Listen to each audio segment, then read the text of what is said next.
For 43 days, Charles never left her bedside. He abandoned all his patients. He no longer went to bed. Oh, where's the letter? The letter? It's me, your Charles, who loves you. No. Madame has always impressed me as possessing a highly sensitive nervous system. Monsieur Homais was kindness itself and provided all the necessary advice and medicines from his pharmacy. A careful diet, sedatives, lenitives, dulcifiers. And then, don't you agree, Bovary, that it might be wise to stimulate the imagination? How? What with? Well, that is the problem. In fact, to quote something I saw in the paper recently, that is the question. Emma's convalescence was a long one, and she showed little real improvement until spring came, and she began to regain some of her strength. Look, see the forest up there? The trees are breaking into leaf. It's only another spring. Now sit here, Mallow. No, not there. She had buried the memory of Rodolphe deep down in her heart. Now this bench, where they had spent so much time together, brought it all back to her. I don't like the garden anymore.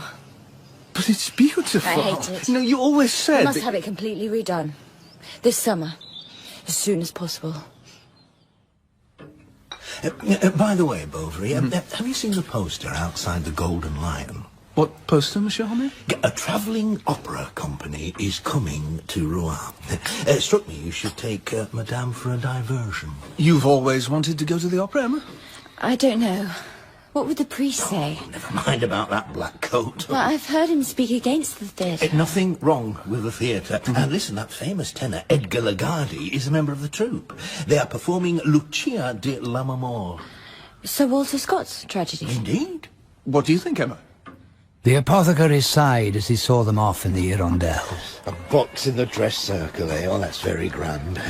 If there were anyone to replace me, I'd go with you. Well, have a good time, you lucky people, and Madame looks as pretty as a picture. In a blue silk dress with 4 flounces, a new hat and gloves, carrying a spray of flowers. She'll be the belle of the ball in Rouen.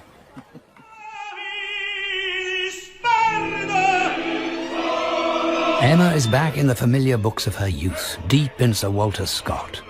Her avid gaze takes in every detail of the costumes, the set, the characters, the painted trees that quiver when anyone walks past, the velvet caps, the cloaks, the swords, all that imagined reality which the music quickens into life. Why does that lord keep on tormenting her? No, he's her lover. She is transported by Edgar Lagarde's voice, his acting. His love, she feels, must be infinite if he can pour it forth so lavishly over the audience. A mad idea takes hold of her. He is looking at her, she knows it. She longs to fly into his arms and take shelter in his strength and cry out to him, "Take me away." But he was swearing vengeance on her family just now. Why don't you try very hard to follow it? I am trying. It's so difficult. But I don't understand. Rumour has it that a Polish princess, hearing Lagarde sing one evening on a beach at Biarritz, where he was repairing boats, fell in love with him. She ruined herself for his sake, but he eventually abandoned her for other women. I can't keep the story straight because the music really spoils the words. What does it matter? Do be quiet. Oh, there, now. I've missed the end of Act 2 because of you. But I'd really like to know what's going on. Bravo! Emma. Emma! What now? Look down there in the stall. Where? See, a face from the past. Who? It's Leon. Well, fancy that. It's Leon Dupuis. Leon? How nearly had he and Emma become lovers. Back from Paris to spend 2 years in Rouen with an important law firm. And now he is there, standing behind her in the box. He bends over her, and she quivers as the tip of his moustache brushes against her cheek. Are you enjoying this? Dear me, no. Not really. Why don't we go for an ice? No, not yet. Look, it's all coming down. I think it's going to turn tragic. It's awfully hot. Is it too much for you, dear? Yes. I can't breathe. Let's go.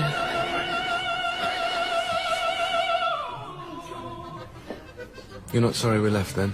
I am. I'm just beginning to enjoy it. And that Lagarde certainly has got a good voice. He's giving another performance tomorrow evening. You could go to that. Unfortunately, we've got to leave in the morning. Although Emma doesn't have to come with me. Perhaps you'd like to stay on. That is her, sweetheart. Well, I don't know. Well, why don't you stay? Go to the performance with Leon. You can come home on Sunday. Yes, people say that Lagarde is wonderful at the end. I'd like to think about it, if you don't mind. Oh, sleep on it. You can make up your mind in the morning. Shall we take a stroll around the port before turning in? They separate just before midnight. But after saying good night to the Bovarys, Léon follows them at a distance until he sees them enter the Hotel Croix Rouge. So that's where they're staying. Living in Paris for nearly 5 years has given him some self-assurance, and on seeing Emma again, he felt all his old passion for her reawaken. This time I am going to have her. At 5 o'clock next day... Come in. You. Me? How did you know where I was staying? I've been searching for you all day. All over Rouen, in one hotel or another. Wearing a cotton dressing gown, she sits resting her chignon against the back of an old armchair. The yellow wallpaper makes a ground of gold behind her, and the mirror repeats the image. So you decided to stay on? Yes. And I was wrong. One should not indulge in such impossible pleasures when one has 1,000 responsibilities. Oh, yes. I can imagine. No, you can't, because you're not a woman. You'd better sit down.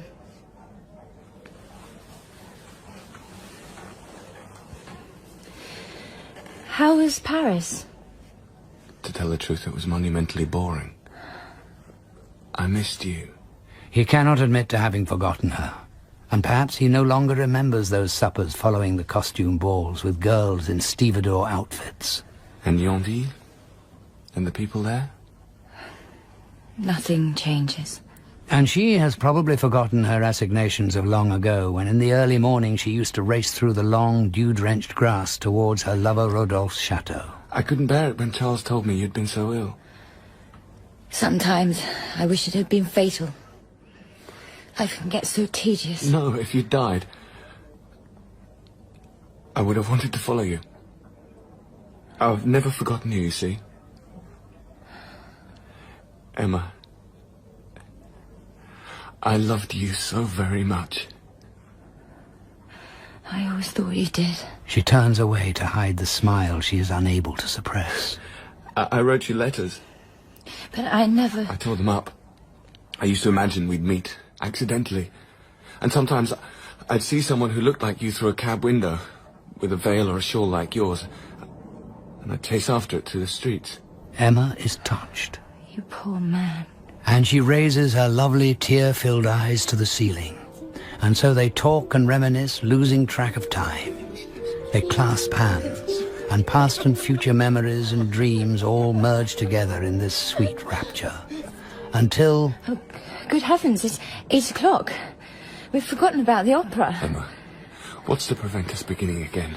Oh, no, my dear. It's too late. I need you. You must forget me. Others will love you, and you will love them. Not as I love you. Meet me tomorrow. But I'm leaving in the morning. Not until I've seen you again. Take pity on me. Let me see you just once. Well... But not here. Wherever you like. Would you... Tomorrow, at 11, in the cathedral. Till tomorrow. That evening, Emma writes Léon a letter cancelling their rendezvous. It was all over. They must never meet again. But I don't know his address. I'll give it to him myself tomorrow.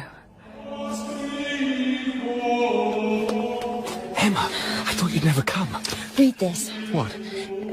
No, don't. It doesn't matter. Come on, let's go. No, a moment. Her strength is failing her, and she kneels to pray in the hope that heaven will suddenly bestow upon her the decisiveness she lacks. Please, Emma, come now. I think I've just seen someone I know. Homais. Someone from Yonville. Heavens! Who is it? Taxi? Taxi! No. Come on. Oh, Leon is highly improper. In what way? Everyone does it in Paris. Where to, monsieur? Wherever you like, just drive. Down the Rue Grand Pont, through the Place des Arts, along the Quai Napoleon, over the Pont Neuf. Keep going! It races down the slope from the Lafayette crossroads into the railway station at full gallop. Straight on, man! Along the promenade, where it trots quietly along for a while. The driver wipes his forehead and sticks his leather hat between his legs. Keep going! Yeah. For a long time, it keeps to the pebbled towpath beside the river. Then, quite suddenly, it darts off through Quatre-Mers, Sotteville, the Rue d'Elbeuf, coming to a halt outside the Jardin des Plantes. Drive on! Go!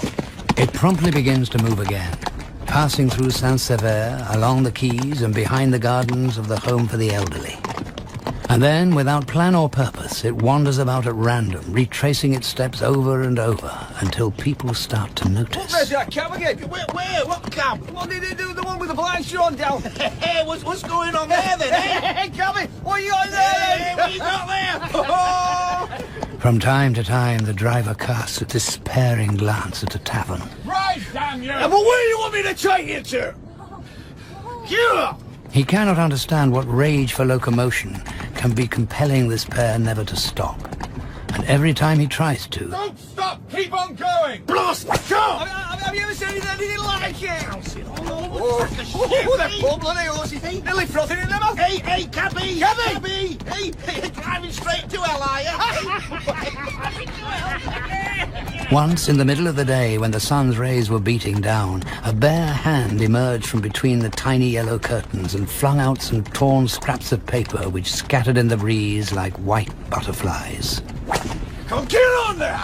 Monsieur Homais was in Rouen that day on a shopping expedition to pick up some fancy bread that his wife was particularly partial to.